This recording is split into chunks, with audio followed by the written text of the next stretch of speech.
Udah ya. Bismillahirrahmanirrahim. Assalamualaikum warahmatullahi wabarakatuh. Waalaikumsalam warahmatullahi wabarakatuh. Warahmatullahi wabarakatuh.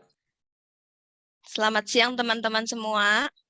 Siang. Selamat siang. Siang. Ya. Kembali lagi di The Latsar Podcast bersama saya Natasha Anissa Putri sebagai MC pada kesempatan kali ini. Sebelumnya perkenalkan dulu kami dari kelompok 2.1 angkatan 4 peserta Latsar CPNS Pemerintah Provinsi Jawa Barat tahun 2022. Di sini kami akan mencoba berdiskusi atau sharing secara santai aja ya mengenai tokoh panutan yang ada di Jawa Barat. Dimulai dari saya dulu mungkin ya. Untuk tokoh panutan yang saya pilih nih, ada Raden Ayu Lasminingrat. Ada yang tahu? Belum, Teh. Belum ya? Belum, Teh. Jadi untuk tokoh panutan yang saya pilih itu Raden Ayu Lasminingrat. Jadi beliau ini merupakan salah satu tokoh pahlawan nasional perempuan yang berasal dari Garut, Jawa Barat. Kebetulan sama nih, asalnya dari Garut juga, sama seperti saya. Nah, beliau ini banyak berkontribusi terutama dalam bidang pendidikan perempuan, khususnya itu di Tatar Sunda, seperti ya tadi Garut, lalu Bandung, Tasikmalaya, dan sebagainya. Beliau juga merupakan pelopor dan pendukung terhadap berdirinya sekolah khusus perempuan yang didirikan oleh Raden Dewi Sartika di Bandung. Mungkin yang lebih kita kenal sih Raden Dewi Sartikanya ya, cuman itu lebih ke daerah Bandungnya. Nah, kalau untuk khususnya di daerah Garut, Jawa Barat ini, pahlawan nasional yang terkenalnya itu Raden Ayu Lasminingrat. Nah, kenapa saya pilih tokoh panutannya beliau? Jadi yang saya kagumi dari beliau ini adalah kegigihan dan ketekunan beliau dalam memperjuangkan pendidikan perempuan, di mana pada zaman tersebut perempuan itu tidak boleh bersekolah. Nah, jadi Raden Ayu Lasminingrat ini mendobrak adat pada saat itu atau menentang adat di saat perempuan itu tidak boleh sekolah, dia menentang dan berpikir kenapa perempuan itu tidak boleh bersekolah. Padahal di pikirannya perempuan itu sangat berhak mendapat pendidikan yang layak untuk kehidupan yang lebih baik di masa depan. Gitu. Jadi kalau disangkut pautkan dengan nilai berakhlak sih lebih ke kompeten ya. Jadi sangat mengutamakan pendidikan khususnya untuk perempuan-perempuan yang pada saat itu sama sekali tidak ada pendidikannya gitu. Gitu teman-teman. Coba kalau untuk teman-teman yang lain nih, gimana tokoh panutannya siapa aja? Kita mulai dari Teh Hikmah ya, kita dengar penjelasannya. Tokohnya ada siapa nih? Oke. Baik, terima kasih, Teh. Kalau saya sih memilih sosok yang paling tidak asing di Jawa Barat, yang semua orang pasti tahu. Siapa lagi kalau bukan pimpinan kita, Gubernur Jawa Barat, Bapak Ridwan Kamil, atau yang biasa kita sapa sebagai Kang Emil. Nah, beliau merupakan role model, tidak hanya untuk para ASN, tapi juga untuk seluruh masyarakat Indonesia. Sebagai pemimpin, beliau sangat disiplin dan tegas, tapi juga ramah dan humoris. Beliau sangat mengaspirasi siapa mengapresiasi siapapun yang memiliki prestasi. Terus juga program-program beliau itu selalu penuh dengan inovasi yang pro rakyat dan membangun Provinsi Jabar, baik itu dari desa sampai ke kota. Terus beliau juga memperoleh banyak penghargaan baik dari daerah, nasional, bahkan internasional atas dedikasi dan kerja kerasnya. Itulah mengapa saya memilih sosok beliau sebagai panutan Jawa Barat. Gitu, Teh. Terima kasih. Luar biasa.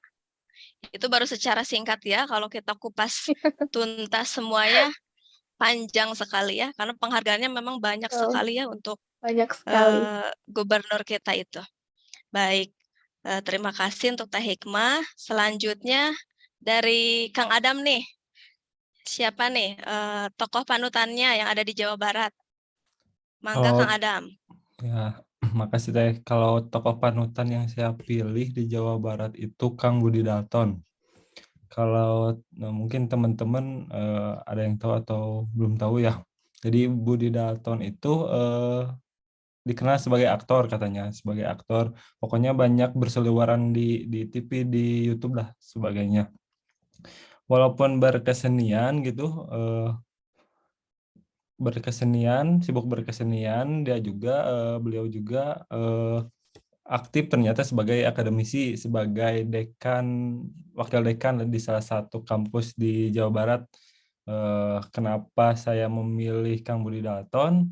Kang Budi Dalton ini kan seorang budayawan Sunda, tapi dia bisa mengemas budaya-budaya Sunda itu di pop culture lah. Pop culture itu berarti budaya populer lah. Jadi dibawanya dengan santai seperti itu. Beliau juga kalau secara organisasi juga aktif sebagai pendiri klub motor terbesar di Indonesia. Jadi dia membawa budaya-budaya dan menggabungkannya ke budaya-budaya modern seperti itu. Itu sih yang saya angkat di tokoh panutan itu. Itu aja sih Teh kalau dari saya Teh. Ya, terima kasih Kang Adam. Menarik sekali ya. Ternyata tokoh panutan itu tidak harus dari pemerintahan atau misalkan dari pahlawan-pahlawan yang sudah terdahulu. Ternyata budayawan juga atau misalkan yang lebih tertarik pada seni juga bisa jadi tokoh panutan ya untuk kita semua. Sepertinya contohnya tadi ya yang dicontohkan oleh Kang Adam. Lalu yang terakhir dari Teh Milda, siapa ya tokoh panutannya? Baik, terima kasih Teh Natasha. Untuk tokoh panutan saya, mungkin tidak jauh dari apa yang dijelaskan oleh Teh Hikmah ya. Ini juga sosoknya sudah tidak asing lagi lah gitu untuk kita semua. Anaknya Bapak Gubernur, ada yang tahu? Ya, Lagi hits ya Iya, lagi hits beritanya. banget. almarhum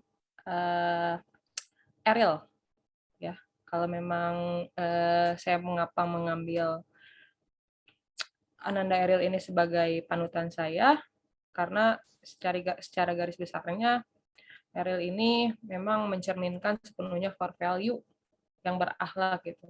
Beliau ini memahami betul bagaimana nilai-nilai seperti berorientasi pelayanan, akuntabel, harmonis, loyal, adaptif, dan kolaboratif yang diimplementasikan dalam kehidupan sehari-harinya. Jadi dari core value berakhlak yang dicontohkan almarhum Eril ini seharusnya bisa menjadi fondasi juga bagi masyarakat, khususnya seluruh pemuda di Jawa Barat. Karena dengan demikian, kehidupan yang berkualitas juga akan tercapai, juga akan berdampak positif pada orang-orang yang di sekitarnya. Mungkin secara singkat seperti itu, Teh Natasha, terkait Ananda Eril yang menjadi tokoh panutan saya di Jawa Barat. Terima kasih. Masya Allah, luar biasa sekali ya. Memang beritanya memang lagi hangat-hangatnya juga ya. Ananda Eril ini almarhum. Dari keempat yang tadi kita utarakan, tokoh panutannya, kira-kira yang paling menarik untuk dikupas tuntas yang mana ya? Buat teman-teman, yang paling kira-kira yang paling mungkin yang lagi hits Yang lagi hits Teh, pada saat Ananda ini. Eril. Kalau saya Ananda Eril tetap. Boleh Teh. Gimana Kang Adam? Kang Ariel Saya sih setuju. soalnya Setuju ya? lagi ini juga gitu ya. Enggak boleh Teh. Lagi up, lagi booming ya. Ya, banyak. Masih hangat juga beritanya. Jadi kita semua masih pada tahu lah ya berita-berita tentang Ananda Eril ini. Sepakat ya, setuju untuk pada siang hari ini yang akan kita kupas tuntas tokoh panutan yang ada di Jawa Barat, yaitu Ananda Eril almarhum ya. Selanjutnya, mungkin tadi baru dijelaskan secara singkat aja ya Teh Milda ya. Betul Teh. Boleh dijelaskan lagi lebih terperinci mungkin gimana sih sosok Ananda Eril ini semasa hidupnya, sekolahnya mungkin, riwayat sekolahnya, terus yang tadi sudah disinggung juga tentang nilai-nilai berakhlaknya yang dapat diterapkan di kehidupan sehari-hari. Bagaimana Teh? Mangga. Baik, terima kasih Teh Natasha atas kesempatannya. Jadi izinkan saya untuk menjelaskan lebih rinci ya terkait sosok Eril ini ya. Jadi memang Ananda Eril ini meninggal di Swiss ya seperti yang sudah kita ketahui pada usia 22 tahun. Nah, pada saat peristiwa tersebut terjadi, Ariel yang sudah menyelesaikan studi S1-nya itu sedang berupaya dalam mencari ilmu dengan mencari universitas untuk melanjutkan studi S2-nya di Swiss. Dan berbicara negara Swiss, memang di sana banyak terdapat universitas-universitas bereputasi tinggi di dunia. Nah, barangkali itu juga yang menjadi alasan mengapa Ariel berniat untuk melanjutkan jenjang S2 di Swiss. Namun demikian, kegigihan seorang Ariel dalam pendidikan menegaskan bahwa Ariel memiliki core value kompeten, karena ia ingin meningkatkan kompetisi diri untuk menjawab tantangan yang selalu berubah. Selain itu, salah satu alasan mengapa Ariel memiliki keinginan melanjutkan S2 di Swiss itu karena didorong oleh kemauannya untuk menemani adiknya berkuliah di Swiss. Tindakan ini merupakan salah satu dari nilai kompeten juga, melalui perilaku membantu orang lain belajar. Nah, kisah lainnya juga yang sungguh menginspirasi kita semua, yaitu terbentuknya organisasi kemanusiaan yang dinamai Jaber Zilenial oleh Ariel selaku pendiri sekaligus ketua. Nah, Jabar Zilenial ini sering mendapatkan sorotan atas aksi menolong sesama di wilayah Jawa Barat dan sekitarnya. Dan dikutip dari laman Instagram Jabar Zilenial, organisasi tersebut merupakan sebuah lembaga swadaya masyarakat atau organisasi non-pemerintah yang mewadahi anak muda Jawa Barat untuk berkolaborasi dalam berbagai aksi kemanusiaan dan pendidikan. Berjalannya organisasi ini menjelaskan bahwa Ariel memiliki berbagai core value. Lalu juga keramahan Ariel baik di dalam organisasi Jabar Zilenial maupun di kehidupannya sehari-hari juga dapat memahami dan memenuhi kebutuhan masyarakat, itu mencerminkan core value dalam berorientasi pelayanan. Selanjutnya, Ariel juga selalu melaksanakan tugas dengan jujur, bertanggung jawab, cermat, disiplin, dan berintegritas tinggi di dalam organisasi dan tidak pernah memanfaatkan jabatan ayahnya dalam konteks yang negatif, menunjukkan sosok Ariel yang akuntabel. Selanjutnya, dari sisi nilai kompeten nih, Ariel ini sering membantu para pemuda untuk terus belajar, juga mengajak mereka untuk turut ikut andil dalam menebar kebaikan kepada masyarakat. Dan untuk nilai harmonisnya, dengan tujuan organisasi yang didirikan oleh Ariel untuk membantu masyarakat, dan sosok Ariel yang dikenal oleh para anggotanya sebagai pemimpin yang dapat membangun lingkungan yang kondusif, dan juga untuk core value loyal, Ariel menunjukkannya melalui aksi nyata yang berpegang teguh kepada nilai-nilai Pancasila dan selalu mematuhi aturan yang berlaku. Untuk nilai adaptif, ditunjukkan Ariel dengan berinovasi dalam mendirikan Jaber Zilenial, bertindak positif dengan penuh inisiatif, dan menyesuaikan diri menghadapi perubahan yang ada. Dan yang terakhir, terkait core value kolaboratif, organisasi Jabar Zilenial ini sangat memberikan kesempatan kepada seluruh kaum muda untuk berkontribusi dan terbukanya dalam bekerja sama untuk menghasilkan nilai tambah. Barangkali itu yang bisa kita ambil dari sosok Ariel melalui nilai-nilai berakhlak yang dimilikinya. Terima kasih, Teh Natasha. Luar biasa sekali ya. Di usia yang muda, sosoknya sudah bisa menjadi banyak panutan juga ya. Terus tadi dari nilai-nilai berakhlak juga ternyata banyak yang bisa kita terapkan juga ya sebagai ASN juga ya. Betul, Teh. Selanjutnya, gimana nih tanggapannya dari Teh Hikmah setelah tadi apa yang dijelaskan oleh Teh Milda? Kalau untuk kondisi saat ini dihubungkan dengan kondisi saat ini bagaimana nih dari nilai-nilai berakhlak yang telah diterapkan oleh Ananda Ariel almarhum ini? Ya, baik, Teh. Luar biasa sekali ya dari penjelasan Teh Milda tadi. Salut sekali, masih muda, tapi sudah bisa memiliki banyak kepedulian dengan masyarakat, dengan segudang prestasinya dia gitu. Jadi patut sekali untuk dijadikan contoh. Apalagi untuk generasi muda saat ini, karena generasi muda yang memiliki karakter seperti Ariel itu udah cukup langka ya untuk sekarang ini. Jadi perlu banget para generasi muda dengan sosok seperti Ariel ini, kalau perlu tuh harusnya banyak gitu. Jadi bisa sebagai pendobrak supaya nanti ke depannya kita jadi bisa maju gitu. Paling karena udah komplit banget ya dari core value berakhlaknya semua sudah dimiliki sama Ariel. padahal usianya masih sangat muda sekali gitu. Luar biasa ya, paket komplit ya. Segala Iya, macam betul. ada. Terima kasih Teh Hikmah. Selanjutnya tanggapan dari Kang Adam nih, gimana apa aja sih yang bisa diterapkan dari sifat-sifat atau nilai-nilai dari Ananda Eril tadi yang telah disebutkan untuk bekal di masa depan, terutama untuk para pemuda di Indonesia dan Jawa Barat ya, khususnya karena kita sedang lagi di Provinsi Jawa Barat tentunya. Ya, Teh, Kang Eril ini kan salah satu role model pemuda Jawa Barat ya. Dia juga tadi dijelaskan oleh Teh Milda bahwa beliau sebagai Jilenial ya, Jabar Jilenial sebagai pendiri.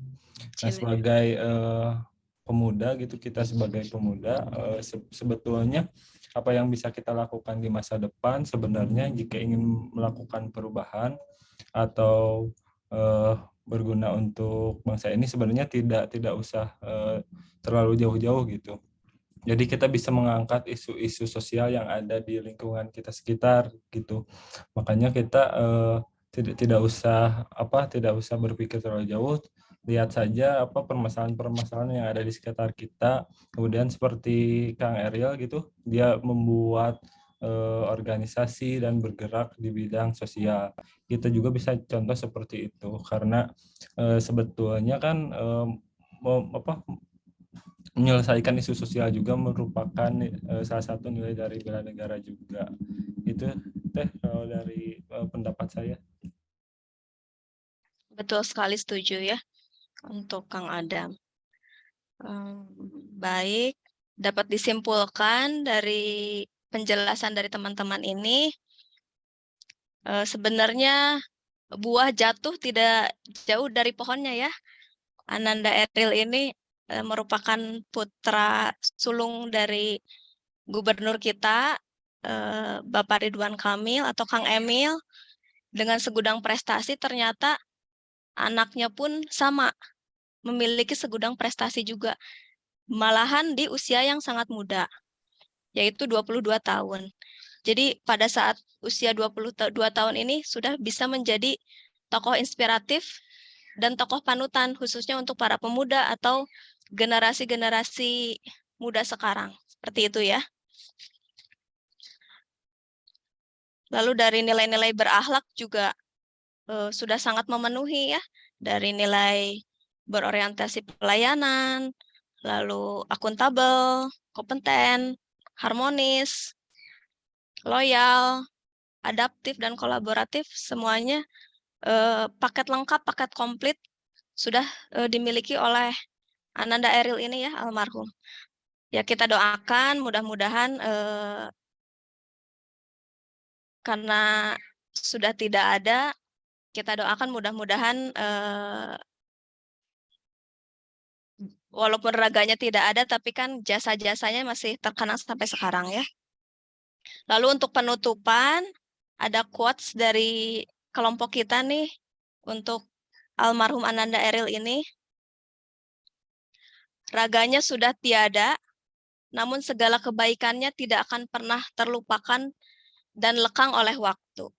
Terima kasih, sekian podcast siang hari ini. Mudah-mudahan podcastnya bermanfaat untuk kita semua. Wassalamualaikum warahmatullahi wabarakatuh.